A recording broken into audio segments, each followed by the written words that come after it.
2002 সালের ভোটার তালিকা নাম রয়েছে নাকি চেক করবেন কিভাবে তা বিস্তারিত জানতে ভিডিওটি সম্পূর্ণ দেখুন।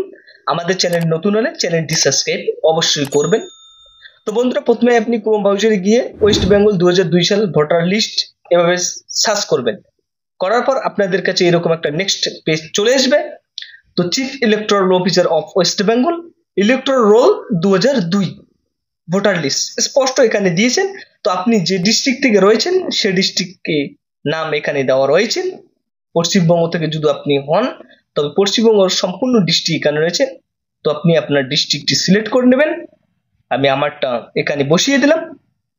তো দেওয়ার পর আপনাদের কাছে এরকম একটা নেক্সট পেজ চলে আসবেন।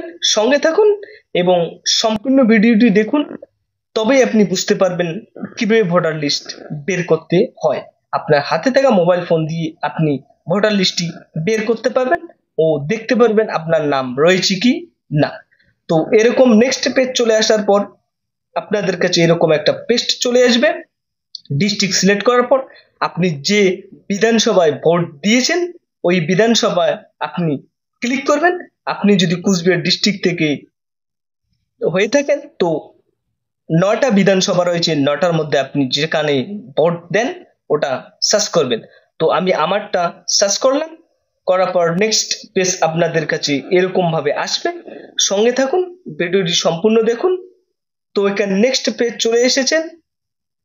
পোলিং স্টেশন নাম, আপনি যেখানে ভোট কেন্দ্রে ভোট দেন যেখান থেকে যে কোনো স্কুল বা প্রাইমারি স্কুল কেন্দ্রে আপনি ভোট দেন, স্টেপ বাই স্টেপ সম্পূর্ণ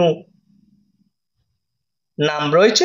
আপনি আপনার যে স্কুল থেকে পোলিং স্টেশন থেকে ভোট দেন ওখানে গিয়ে আপনি ফাইনাল রোলে ক্লিক করলে আপনাদের কাছে আপনার